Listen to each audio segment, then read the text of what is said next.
Okay, so after SPI, the next onboard communication interface is nothing but UART, where UART stands for Universal Asynchronous Receiver and Transmitter. Universal Asynchronous Receiver and Transmitter. This is also another onboard serial communication interface. So before we move on to the discussion of UART, let me give you a clarity over what is asynchronous communication and synchronous communication. Say this, ma. So this is the diagram that is going to represent the asynchronous serial communication. Say this the words asynchronous and the synchronous, these are the two types of serial communications. Communication is basically classified into two types. One is the serial communication and another one is the parallel communication. So again, the serial communication, it is being divided into two types. One is asynchronous serial communication and another one is synchronous serial communication. I hope you all know what is serial communication and parallel communication. Let me say that about in a single statement. In serial communication, the data will be transferred one bit after the another. Whereas in parallel communication, all the bits are being sent or all the bits are being transferred at a time. So here the time taken to transfer the information from the transmitter to the receiver in serial communication is more, as the data is transferred like bit by bit manner. Whereas coming to the parallel communication, as all the bits are going to be transferred at a time, the time taken for the parallel communication to transfer the data is going to be less. But the major disadvantage, even though the time to transfer the data in parallel communication is more, the security of the data that we are transferring using the parallel communication is very, very less. So that means there can be a chance that the data can be hacked out by someone else. And another thing is that the parallel communication cannot happen for more distance communication. For a long distance communication, parallel communication is not being supported. The serial communication is only used for the long distance communication. So that is the reason in the syllabus also they emphasized only about the serial communication.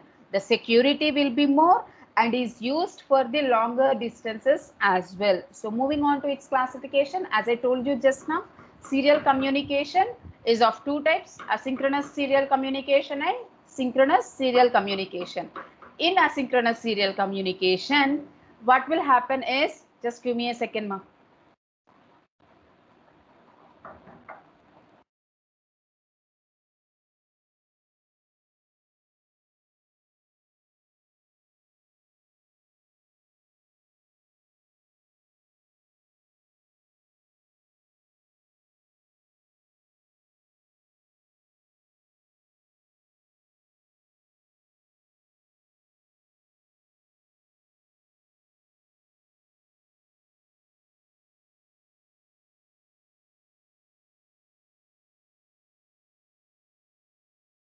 Sorry for that, ma. In asynchronous serial communication, the transmitter and the receiver, they will be in synchronization by the two different clocks. I hope you all know what is the meaning of synchronization. If two what we call devices, if two devices are what we call operating on a same thing, if the two devices are operating on a same thing, then those two devices are set to have the same features and the same specifications. Say for example, when I am delivering a lecture called asynchronous serial communication, I'm delivering a lecture of asynchronous serial communication, and if some ex faculty is also delivering the lecture of same asynchronous serial communication only, see whatever I'm saying, if that was not explained by the another ex faculty, then we can say that there is no synchronization between me and that ex faculty. If we both are explaining the same features, because the topic is same, the thing that we are working on, the thing that we are delivering the lecture is same, asynchronous serial communication only. But if we both are explaining different features, then we both are said to be in asynchronous mode. If we both are explaining the same things, if we both are explaining the same things, as we are explaining the same topic, then we both are said to be in synchronous mode. We both are said to be synced. So that is what the meaning of synchronization. So here asynchronization means here the operation of both the transmitter and receiver is same. It will be sending the data. The same data needs to be received by the receiver. So both of them are working with the same data. So both of them should have the what we call ideal characteristics only. So here the transmitter will be initiated by one clock and the receiver is initiated by the another clock. So a serial communication is said to be asynchronous serial communication if transmitter and the receiver are synchronized with different clocks. I am repeating this statement once again. If the transmitter and the receiver who are in the serial communication, if they are synchronized with two different clocks, then that is said to be asynchronous serial communication. And in this asynchronous serial communication, along with data, you just try to observe this, along with the data, there will be a stop bit as well as there will be a start bit. So say for example, if you are transferring 8 bits of original data, so to your 8 bits of original data, there will be additionally 2 bits which were being not set by you. They will be added for the protection of the data. So what are those 2 bits that will be added to your original data are stop bit and start bit. So this is about the asynchronous. Transmitter and receiver, they will be in synchronous by two different clock signals, and the data is not sent as it is. The data to the original data, a start bit and a stop bit is being sent. So this is about the asynchronous serial communication. And if we move on to the synchronous serial communication, by looking at this particular diagram itself, you can understand. In synchronous serial communication, the transmitter and the receiver both are synchronized with the help of single clock. But whereas in asynchronous, transmitter and receiver are synchronized with two different clocks. They are synchronized with two different clocks. But in synchronous serial communication, the transmitter and the receiver, they are synchronized by the single clock. That too, that clock is being generated by the transmitter only. Even though they are synchronized with the same clock, that clock needs to be generated by the transmitter only. That is the reason the arrow mark is towards the receiver. And here in synchronous serial communication, along with the data, there will not be any stop bit and start bit, but there will be synchronous bits. There will be synchronous bits where those synchronous bits indicates the type of serial communication. If there exists a stop bit and a start bit, then that indicates asynchronous serial communication. And if there exist synchronous bits instead of start and stop, if there exist synchronous bits, then that communication indicates the synchronous serial communication. So this is what the difference between synchronous serial communication and asynchronous serial communication. And now we'll move on to the universal asynchronous receiver and transmitter, UART. The short form is UART. So we also have USART. UART and USART, but UART is the one which we are more emphasizing in today's class. So UART stands for Universal Synchronous Receiver and Transmitter. So now you could understand what is asynchronous.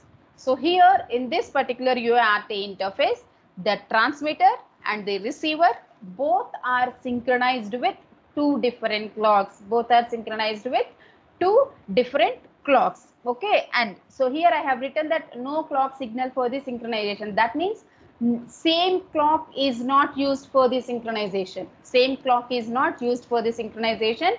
That means to say two different clocks are used for the synchronization between the transmitter and the receiver. And here, as I told you, let it be a synchronous serial communication or asynchronous serial communication, as both of them, as the transmitter and the receiver, as both of them has to work on the data, the transmitter and the receiver are set to have identical settings.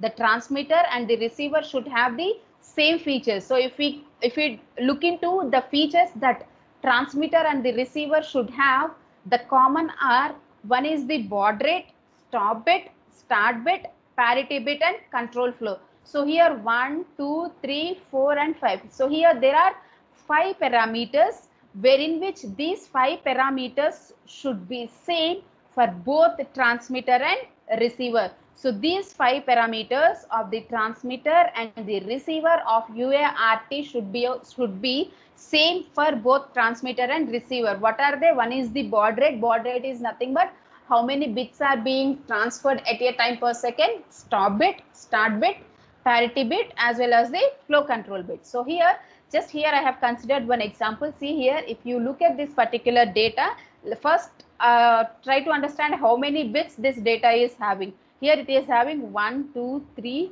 4, 5, 6, 7, 8, 9, 10. It has totally 10 bits of data. But out of 10 bits of data, only 8 bits of data is the original data, as it is an asynchronous mode. That means UART is in asynchronous serial communication. Out of 10 bits, only 8 bits will be representing original data, and the remaining 2 bits are nothing but one start bit and one stop bit. One start bit and one stop bit. So if you observe this 8 bit, this first one and this last one, these two ones are highlighted in bold, which indicates that these two ones are not a part of data. They are the start bit and the stop bits. They are the start bit and the stop bits. So what is the start bit indicates? The start bit indicates, it informs the receiver that receiver, you just please be ready. There is some data that is coming towards you. So that is what the start bit indicates to the receiver. So most widely used UART is 8250. 8250 is the number of UART that is being used in the computers which are manufactured from the IBMs. The IBM computers, they will be making use of an UART numbered as 8250, and here you can see what we call a simple block diagram of UART, transmitter and receiver. Here I have considered two UARTs. So from this transmitter, UART1 transmitter to UART2 receiver, there is a connection. I mean, there is an interface, and from UART2 transmitter to UART1 receiver, there is an establishment of serial communication. So this is what all about the universal synchronous receiver and the transmitter, which is also one of the onboard communication interface.